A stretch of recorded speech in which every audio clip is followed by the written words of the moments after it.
Welcome, my friends. Let us meet for a few quiet minutes to consider a practice that lightens the heart. Many of us are tired, not from work alone, but from the invisible weight of other people's choices, moods and judgments. We pick up what does not belong to us. We try to manage how others feel, and we let their opinions decide who we are. No wonder we feel strained. But today I want to talk with you about separation of tasks. It is a humble idea with a great deal of kindness inside it. We learn to tell what belongs to us and what does not, and to act accordingly. This is not a method for becoming cold. It is a way to love without control, to care without rescuing, and to live with courage, even when praise is uncertain. Let us pause here for a moment. Take one breath. Notice what you have been carrying that makes your chest tight. It may be a teenager's grades, a co-worker's attitude, a partner's silence, a stranger's comment on your post. When we carry these things as if they were our own, we slip into two traps at once. We give away our direction, and we quietly declare that the other person cannot handle theirs. Separation of tasks invites a different posture, equal to equal, side by side, each responsible for their own step, both joined by a spirit of community. What is a task? A task is whatever produces consequences that someone must live with. That is how we can tell whose task something is, who will actually wear the result in real life. A student's learning is the student's task. A parent's duty to provide safety, warmth and respect is the parent's task. Your choice of work is your task. Other people's approval or disapproval of that work is their task. When we take over what is not ours, we may look helpful, but we are saying you cannot handle your life. This plants inferiority. When we let others overtake our choices, we plant it in ourselves. Separation of tasks is an act of encouragement. It says you belong with us, imperfect and capable. I trust you to take your step. Consider a common evening in many homes. A child delays the homework. A parent feels the pulse rise. This matters, the future is at stake. Out of love, the parent writes a paragraph or stands over the child like a critic. The essay is turned in, and no one sleeps well. The child has learned that success requires borrowing an adult. The parent has learned to fear the child's discomfort. What if we try another path?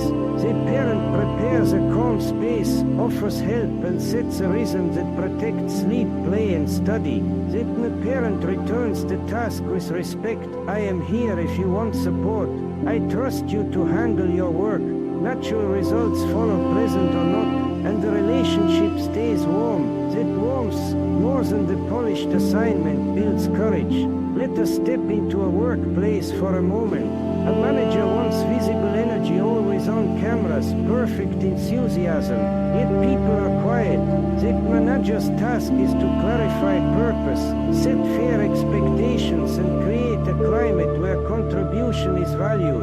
The inner spark of each employee is not the manager's to command. We cannot legislate motivation. We can kindle it by meaning, fairness and encouragement. When purpose is clear, the team shares responsibility for results and the mood begins to follow the work instead of the other way around. Another small scene, you send a message to a friend and hours pass without reply.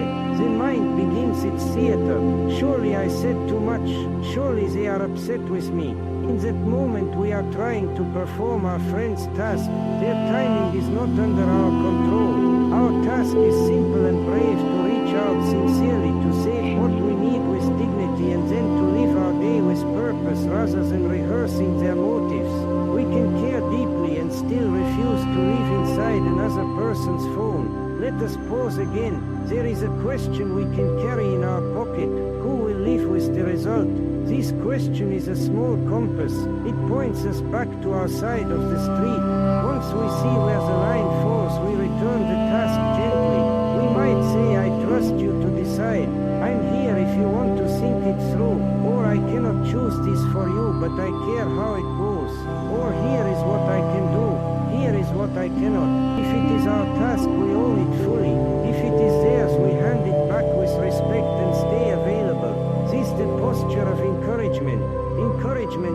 different from praise.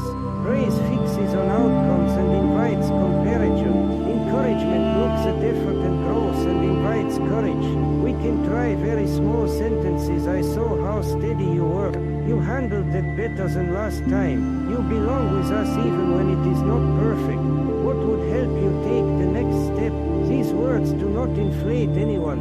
They awaken someone already inside.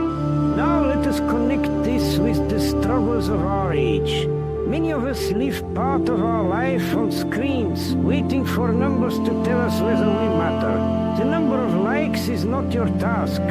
Your task is the sincerity and usefulness of what you share, the alignment between your values and your voice. The public's reaction belongs to the public. Anchor yourself to contribution rather than applause. This is what I mean by social interest. Gemeinschaftgefühl, the feeling of being a fellow participant in the human community. When we act for one another's good, we worry less about being compared, because we are on the same side. Perfectionism is another cloak that keeps us from warmth. Many perfectionists began with a deep wish to belong and to contribute, but decided somewhere along the way that only flawless performance earns safety. The courage to be imperfect is not careless. It is a quiet decision to show up as we are, to learn and to continue. Your task is to bring your effort with honesty. The world's task is to respond however it will.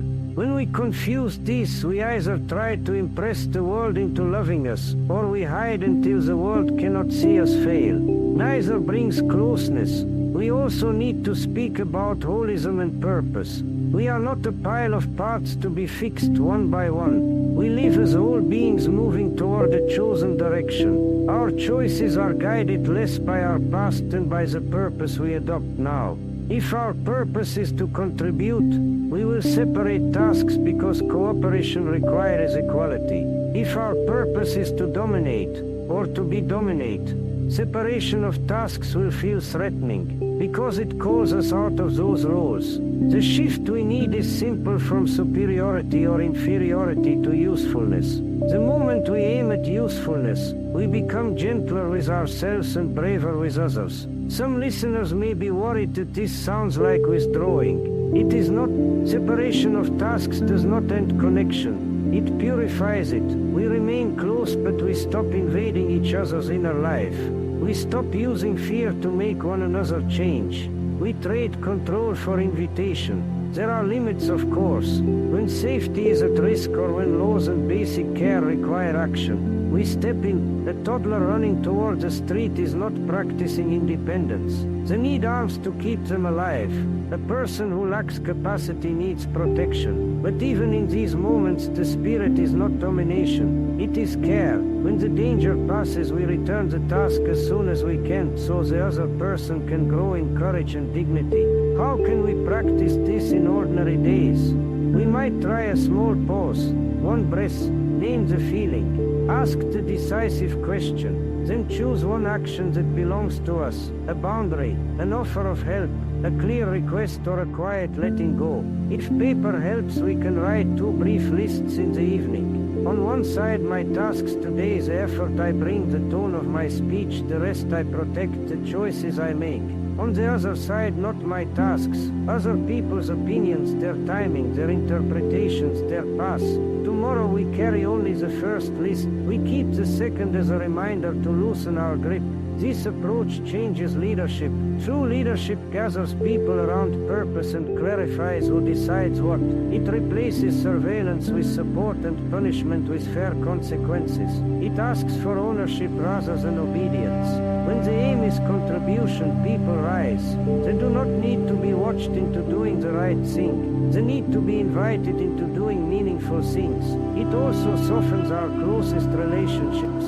Your partner's mood is their task. Your kindness is yours.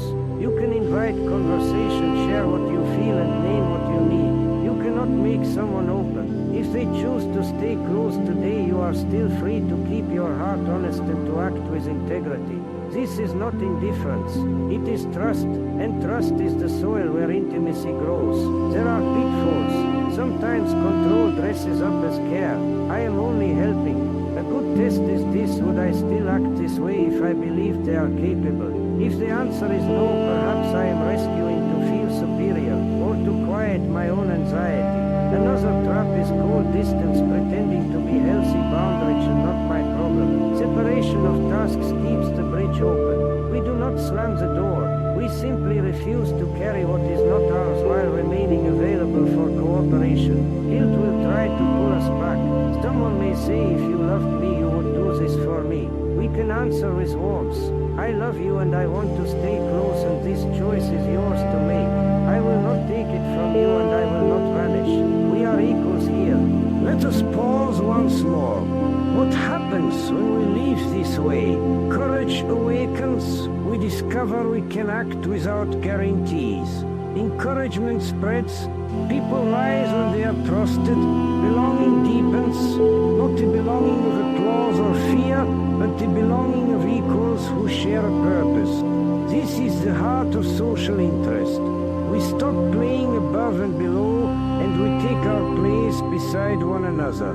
Before we end, I want to offer a few simple lines you can carry into your day. I believe you can handle this, and I am here if you want support. Here is what I can do. Here is what I cannot. I care about how this goes for you, and I trust your judgment. I am going to take my step now, and I will be glad to talk again when you are ready. These are small sentences, but they hold an entire way of life. We are all striving to feel significant. Some of us try to feel significant by lifting everyone else's load, some by placing our own on other shoulders. Neither brings peace. The quiet courage is to carry what is ours, to let others carry what is theirs, and to walk together. If you wish to begin, choose one relationship today. Ask the compass question when tension rises. Then act on your side with clarity and kindness. This is how families breathe again. This is how teams come alive. This is how communities learn to cooperate rather than compete for dignity. Let us step back into our day a little lighter. May we separate tasks without separating hearts. And may we discover that encouragement is the shortest road to courage. If this reflection helped, share it with someone who is carrying too much. Perhaps you will both put down something that was never yours to hold.